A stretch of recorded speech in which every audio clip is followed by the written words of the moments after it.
খোরশেদ আলম, আপনি জানতে চেয়েছেন টিকটক লাইকিতে কিছু মেয়েরা বোরকা পর্দা করে নাচানাচি করে, এটা কতটা সঠিক? এতে তারা তার নারী হিসাবে পর্দা করা বিধান কি হলো না? ভাই খোরশেদ আলম, আল্লাহ মাফ করুক, শুধুমাত্র বোরকা পরা বা কালো একটা পোশাক পরা বা এরকম কোনো কিছু পরাটাই শুধু পর্দা নয়। পর্দা হলো নিজের সৌন্দর্যকে অপ্রকাশিত রাখার নাম। এখন কেউ এরকম কোনো কাপড় চোপড় বোরকা ইত্যাদি পরে যদি নাচানাচি করেন, তাহলে তো সৌন্দর্য অপ্রকাশিত রাখলেন না, বরং তিনি সেটাকে প্রদর্শন করলেন। তাহলে সেটা কিন্তু পর্দা করা হলো না, তিনি কবিরা গুনাহ করলেন এবং হারামে লিপ্ত হলেন। আল্লাহ তাআলা আমাদের বন্ধুদেরকে হেদায়েত দান করুন এবং ইসলামের নামে, পর্দার নামে এই সমস্ত ধোঁকাবাজি এবং এ সমস্ত ভ্রান্ত কর্মকাণ্ড থেকে আল্লাহ তাআলা আমাদের মা বোনদেরকে হেফাজত করুন। পরে ইসমত আরা হোসেন আপনি লিখেছেন, আমরা জানি যে নিজের গোপন পাপ সম্পর্কে কাউকে বলাও পাপ, তেমনিভাবে নিজের গোপন আমল সম্পর্কেও কাউকে বললে কি গুনাহ হবে? বনিশ্চিত তারা খুবই গুরুত্বপূর্ণ প্রশ্ন আপনি করেছেন। পাপ গোপন করা নির্দেশ করা হয়েছে, সেটা অন্য কাউকে বলা যাবে না, সাক্ষী যেন না হয় কেউ আপনার খারাপ কাজের, সেজন্য সাক্ষী বাড়ানো যাবে না এবং মানুষকে বলে বাড়ানো যাবে না। বলে বাড়ানোর ভিতরে এক ধরনের দম্ভ কাজ করে অনেক সময় এটা হালকা হয়ে যায়, যে শুনে তার কাছে জিনিসটা হালকা হয়ে যায়, আপনার ভিতরে সে কুধারণা করবে, আর অনেক ক্ষতিকর দিক আছে, যার কারণে পাপের কাজ কাউকে বলে বাড়ানো জায়েজ নয়।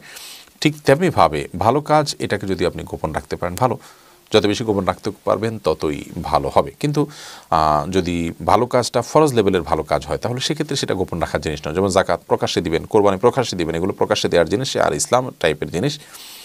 আর ব্যক্তিগত আমল যেগুলো আছে নফল ইত্যাদি, সেগুলোকে যত গোপনে করতে পারেন তত বেশি ভালো। বিশেষ করে দান সাদকার ক্ষেত্রে তো নবী করিম সাল্লাল্লাহু আলাইহি ওয়াসাল্লাম উৎসাহ দিয়েছেন যে আমরা 1000 দান করবো, অন্য হাত টেরও পাবে না, এইভাবে দান করা। এমএসটি ফাতেমা এদিকে আপনি জানতে চেয়েছেন, নামাজ পড়ার সময় ছোটো বাচ্চাদের শেখানোর উদ্দেশ্যে নামাজের কেরাত এবং তাসবিহ জোরে পড়া যাবে কিনা? আপনি এটা ডেমোর মতো করে জাস্ট আপনি ট্রেনিং দিচ্ছেন, প্রশিক্ষণ দিচ্ছেন, এই মর্মে আপনি করতে পারেন, কোনো অসুবিধা নেই। অর্থাৎ আপনি নামাজের জন্য বাচ্চাকে বললেন যে এই যে এভাবে রুকু করে, এইভাবে সিজদা করে, আপনার নামাজের নিয়ত নেই, আপনি শুধুমাত্র রুকু সিজদা এবং দাঁড়ানো কেরাত সুরাত এগুলো দেখালেন আপনি, এটা জায়েজ আছে, কোনো অসুবিধা নেই।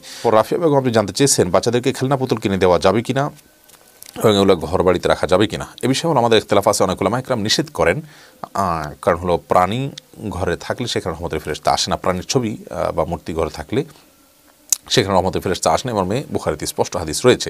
তো সেই জন্য পুতুল এটা এক প্রকার প্রাণীর অবয়ব এবং ভাস্কর্য বা মূর্তি, তো এটা যেন না থাকে সেজন্য অনেক ইকরাম নিষেধ করেছেন এটা রাখার ব্যাপারে।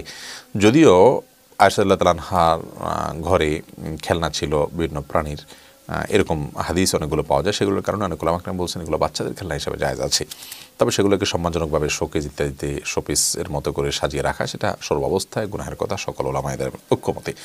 যারা এটাকে জায়েজ আছেন বলেন বাচ্চাদের খেলনা হিসাবে, তারাও এটাকে জায়েজ আছেন বলেন হলো এটাকে অসম্মানজনকভাবে থাকলো, কোনো কার্টনের ভিতরে কোনো বাক্সের ভিতরে পড়ে থাকলো, এটাকে প্রদর্শন করা হলো, সম্মান করা হলো, এরকম হবে না, সেই শর্তেই তারা বলে থাকেন। যদিও এগুলো বাসা বাড়িতে না রাখাটাই হলো উত্তম এবং তাকওয়ার অধিকতর নিকটবর্তী। আমাদের আয়েশা রাদিয়াল্লাহু আনহা যে খেলনা রয়েছে এবং সাহাবীদের কারো কারো যে বাসায় খেলনা ছিল, এরকম বিভিন্ন বর্ণনা পাওয়া যায়। সেগুলোর উদ্দেশ্য, অনেকে বলেছেন যে সেগুলো হয়তো এই সম্পর্কিত হাদিস নাজিল হওয়ার আগের কথা, অথবা সেগুলোতে হয়তো পরিষ্কার কোনো অবয়ব বোঝা যেত না। যদি এমন কোনো ধরুন একটা ঘোড়ার একটা খেলনা, সেখানে চোখ কান কিছুই নেই, জাস্ট শুধু শেপটা বোঝা আছে, এরকম হলে সেটা কিন্তু জায়েজ আছে। আর যদি চোখ কান সহ অন্যান্য অঙ্গ প্রত্যঙ্গগুলো থাকে তাহলে সেক্ষেত্রে সেটা জায়েজ নয়। অর্থাৎ এক কথা শুধু শেপ বোঝা আছে জাস্ট, এরকম হলে জায়েজ আছে, কিন্তু চোখ কান মুখ কল্লা এগুলো যদি থাকে, একেবারে যা যা থাকে আর কি সাধারণত, এরকম যদি থাকে ডেমো, তারপরে সেটা না জায়েজ হবে।